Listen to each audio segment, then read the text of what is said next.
Si eres una de las personas que constantemente se pregunta qué pasa con el diezmo dentro de la iglesia, yo te invito a que te quedes. Duda número 1. ¿Por qué el diezmo se tiene que seguir dando hasta ahorita si solamente se daba en el Antiguo Testamento antes de que el Señor Jesucristo viniera?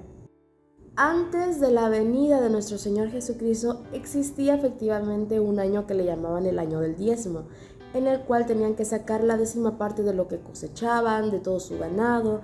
Antes de, tenían que sacar las primicias que eran ofrecidas para nuestro Señor. El diezmo también era ofrecido para nuestro Señor. Se repartía en el levita, huérfano y la viuda. Es importante recordar que es mandato de Dios para que tus negocios sean bendecidos, tu hogar sea bendecido. Acompáñenme a una cita bíblica. Porque yo Jehová no cambio. Por esto, hijos de Jacob, no habéis sido consumidos. Desde los días de vuestros padres os habéis apartado de mis leyes y no las guardasteis. Volveos a mí y yo me volveré a vosotros, ha dicho Jehová de los ejércitos. Mas dijisteis, ¿en qué hemos de volvernos? ¿Robará el hombre a Dios? Pues vosotros me habéis robado. Y dijisteis, ¿en qué te hemos robado? En vuestros diezmos y ofrendas. Malditos sois con maldición, porque vosotros, la nación toda, me habéis robado. ¿Se dan cuenta cómo Dios les decía? El que no dé el diezmo es como si me están robando a mí. ¿Pero por qué lo decía Dios así? Dios sabía perfectamente que Él lo puso el mandato y que había personas rebeldes, como en todo. Siempre hay personas rebeldes que quieren ir en contra de la voluntad de Dios. Ese tipo de personas egoístas, de decir yo, compartir con esos, no, que trabajen y que hagan de sus propios bienes. Siempre ha habido personas así, hasta el día de hoy. Después vino nuestro Señor Jesucristo a cambiar muchas cosas, por ejemplo, los holocaustos. Antes se sacrificaban los animalitos a Dios y ahora Él vino como holocausto vivo para entregar su vida, su sangre por los pecadores que somos todos nosotros. Gracia y misericordia que nosotros no nos merecíamos, pero el día de hoy la tenemos gracias a nuestro Señor Jesucristo. Vino a cambiar como el ojo por ojo, diente por diente, porque sabía perfectamente, y la palabra lo relata, por naturaleza somos hijos de ira, y ya se imaginarían qué pasaría si Jesucristo no hubiera cambiado esta parte. Entonces vino a cambiar esa parte para podernos renovar en Él, en el nuevo pacto que es nuestro Señor Jesús. Jesús Cristo vino a cambiar muchas cosas, pero hay otras que las dejó tal como el Padre las dejó estipuladas, por ejemplo los 10 mandamientos. Quiero que me acompañen a la siguiente cita bíblica.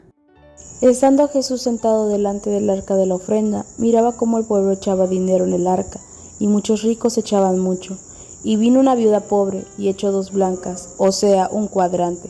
Entonces llamando a sus discípulos les dijo, de cierto os digo que esta viuda pobre echó más que todos los que han echado en el arca, porque todos han echado de lo que les sobra, pero ésta de su pobreza echó todo lo que tenía, todo su sustento.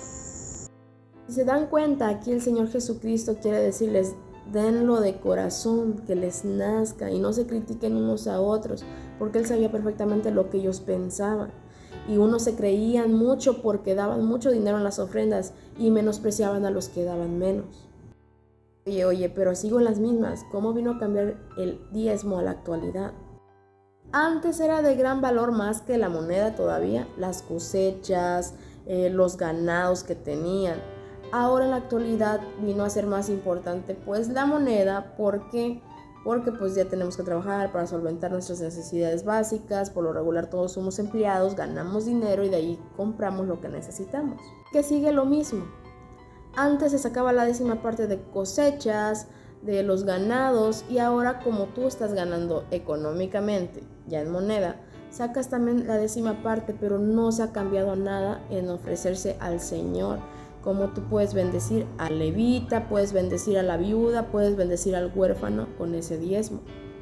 Antes entregaban holocaustos a nuestro Señor, a nuestro Dios, pero como vino Jesucristo a cambiar todo eso, porque tranquilo hermano, tranquilo, te ibas a querer acabar todas las especies de los animalitos en el mundo, porque los pecados en ese tiempo ya están muy aumentados. Así que puedes seguir ofreciendo a Dios tus primicias, tus diezmos, claro que sí. Además recuerda la bendición que Dios tiene con esta palabra a la persona que da esto. bendición para tu hogar, tus finanzas, tus negocios te vayan bien. Hoy en día, esta cita bíblica que les voy a dejar aquí en el pie, ya la leímos, fue la primera, se toma muy mal en muchas iglesias para exigir el diezmo dentro de la congregación. Eso está muy mal, el diezmo no se exige, sí es mandato de Dios, pero recuerden que todos tenemos un libre albedrío y que el Señor te da una bendición y también te da una maldición si decides ir en su contra.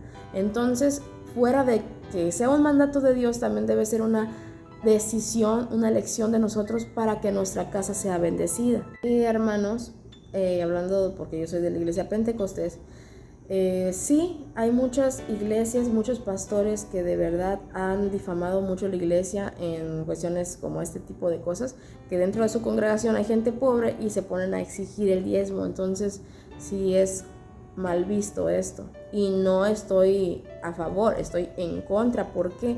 Porque todos queremos tomar las palabras que Dios dejó en su palabra a nuestra conveniencia. Las preguntas más frecuentes de ustedes que se está gastando el pastor el dinero, pero aquí te va otra, hermanito. A ti lo que el pastor haga con ese dinero que tú llevases ya es punto y aparte. Dios te bendice, ve tu corazón. Por eso les digo, es importante que salga de nuestro corazón el querer agradar a nuestro Dios, querer compartir con los demás las bendiciones muchas que Dios nos da. Y a ti Dios te bendice cuando tú das de corazón ese dinerito, ese diezmo, esas primicias. Dios te va a bendecir y se va a encargar con el pastor que esté haciendo las cosas mal. También hay otros que dicen, pero va el pastor, que trabaje y que mantenga a su familia. Ok, tampoco sean inconscientes. Si el pastor está de lleno en la presencia de Dios buscando y tiene una familia, Dios no mira para nada mal que el pastor tome ese diezmo para él y sustento a su familia. No lo mira mal. Incluso la palabra de Dios dice, el obrero es digno de su salario. Y si ya, por ejemplo, de los pastores que se han encargado de difamar la iglesia, tienen a veces hasta 3 trabajos, perfecto. Entonces ya tienes trabajo, deja la bendición para la viuda, para el huérfano, para el que necesite. Y ojo, porque yo sé que pastores van a ver esto. No estoy diciendo que sea malo que trabajes aparte de la iglesia, pero hay que reconocer que si tú eres un llamado y si tu llamado es ser pastor, tú debes de estar al pendiente 100% de tu iglesia, porque tú vas a dar cuenta de cada alma que tú tienes congregada ahí. Y acuérdate que la palabra de Dios también dice, el que sirve a 2 señores al mismo tiempo, termina fallándole a uno.